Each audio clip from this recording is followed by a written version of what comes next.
نحمده ونصلي على رسوله الكريم اما بعد فاعوذ بالله السميع العليم من الشيطان الرجيم بسم الله الرحمن الرحيم ان جاءكم فاسق بنبأ فتبينوا.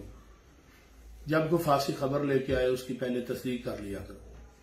آج شام 4 بجے 4:15 بجے کے قریب ARY نیوز پر ایک میرا کلپ جو ہے کل جمعہ کے خطبہ جمعہ سی تقریر سے کاٹ کر کسی ساتھی نے سوشل میڈیا پہ دیا ہے. وہ پہنچتا ARY نیوز والوں کے پاس پہنچا تو انہوں نے علماء اکرام سے کہا کہ یہ دیکھو جی مولوی صاحب کیا کہہ رہے ہیں اور یہ کہہ رہے ہیں کہ احتیاط کرنے کی ضرورت ہی نہیں ہے, کرونا وائرس کوئی کچھ بھی نہیں ہے. مسئلہ یہ ہے میں نے یہ بات کہی نہیں کہ کرونا وائرس کچھ بھی نہیں ہے. دوسری بات یہ ہے کہ میں نے احتیاط کی نفی نہیں کی. جو احتیاطی تدابیر ہماری گورنمنٹ نے ڈاکٹروں نے بتائی ہیں میں نے اس کی نفی نہیں کی, میں نفی کرتا ہوں.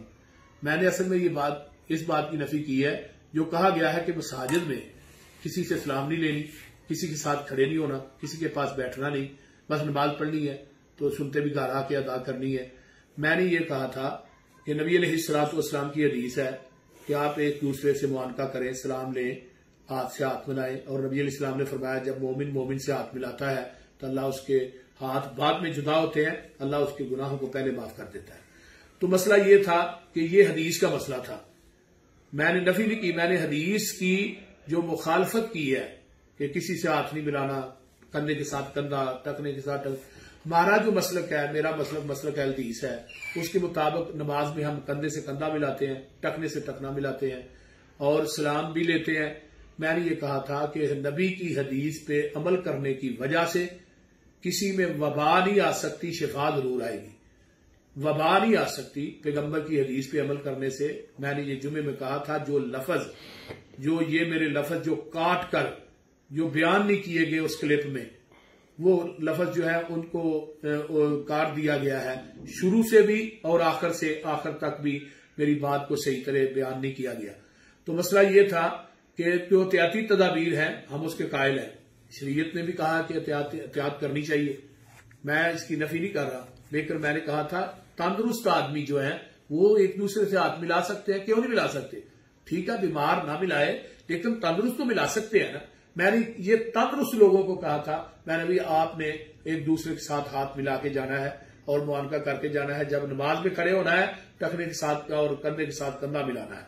اور میں نے یہ کہا تھا اگر پیغمبر کی حدیث پہ عمل کرنے کی وجہ سے اگر کوئی بیمار ہو جائے یا کرونا ہو جائے, کرونا وائرس کسی میں آ جائے تو مجھے چوک میں کھڑے کر کے گولی مار دی جائے. یہ میں نے بات بالکل کی ہے اور نبی کی حدیث پہ یقین رکھنے کی وجہ سے کی ہے. ہمارا پیغمبر کی حدیث پہ یقین ہے کہ پورا جہان غلط ہو سکتا ہے, پیغمبر کی زبان جو ہے وہ غلط نہیں ہو سکتی, کیونکہ وہ ہستی مقدس محمد رسول اللہ صلی اللہ علیہ وسلم وہ وحی کے بغیر نہیں بولتے. وما ينطق عن الهوى وما ينطق عن الهوى ان هو الا وحی یوحی. جو پیغمبر کی زبان اس وقت تک حرکت میں آتی نہیں جب تک آسمان سے وحی نہیں آتی.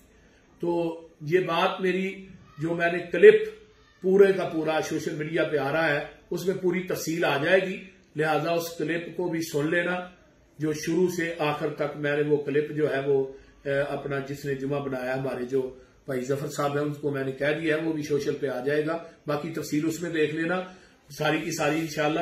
تو احتیاطی تدابیر میں صبح شام کے اذکار بھی آتے ہیں, احتیاطی تدابیر میں وضو بھی آتا ہے کہ آپ باوضو رہیں اور اپنے جسم کو صاف رکھیں, اپنے جسم کو صاف ستھرا رکھیں. یہ احتیاطی تدابیر ہے. اور نبی علیہ السلام نے جو اذکار بتائے ہیں صبح شام کے, نبی علیہ السلام نے فرمایا ہے نا فسبحان اللہ حین تمسون و حین تصبحون, اللہ کی پاکی بیان کرو جب تم صبح کرتے ہو شام کرتے ہو. تو صبح کے ٹائم جو بسم اللہ الذی لا یضر مع اسمہ شیء فی الارض ولا فی السماء وهو السمیع العلیم پڑھتا ہے تو نبی علیہ السلام نے فرمایا صبح پڑھے شام تک اس کو زمین آسمان کی کوئی چیز نقصان نہیں پہنچائے گی. یہ جو کرونا وائرس ہے یہ زمین اور آسمان کے درمیان ہی ہے, وہ علق ہے. تو نبی علیہ السلام نے فرمایا یہ دعا پڑھو آپ کو زمین آسمان کی کوئی چیز نقصان نہیں پہنچائے گی. اور پھر آپ نے فرمایا کہ اعوذ بکلمات اللہ التامات من شر ما خلق, یہ بھی صبح شام 3 دفعہ پڑھیں. آپ کو کوئی زہریلی سے زہریلی چیز جو ہے وہ کاٹ بھی جائے اس کا زہر آپ پہ اثر نہیں کرے گا. اس طرح نبی علیہ السلام کی ایک اور دعا ہے اللہم انی اعوذ بک من البرص والجنون والجذام وصحیح الاسقام، یہ دعا بھی پڑھو، یہ احتیاطی تدابیر ہے، شریعت نے بھی بتائی ہیں، لیکن اس پہ عمل کرنے کی ضرورت ہے، اور ہمارا یہ عقیدہ منہج ہے کہ ان پہ عمل کرنے کی وجہ سے انشاءاللہ کوئی بیماری آپ کے نزدیک نہیں آئے گی، کوئی وائرس آپ کے نزدیک نہیں آئے گا۔ تو اس وجہ سے نہ میں نے احتیاطی تدابیر کی مخالفت کی ہے، نہ میں نے نفی کی ہے، میں نے اپنا مسلک اور منہج لوگوں تک پہنچایا ہے کہ پیغمبر کی حدیث پہ عمل کرنے کی وجہ سے وبا نہیں آ سکتی، کوئی وائرس، کوئی بیماری نہیں آ سکتی، بلکہ شفا ہی شفا مل سکتی ہے۔ اللہ تعالیٰ عمل کی توفیق عطا فرمائے۔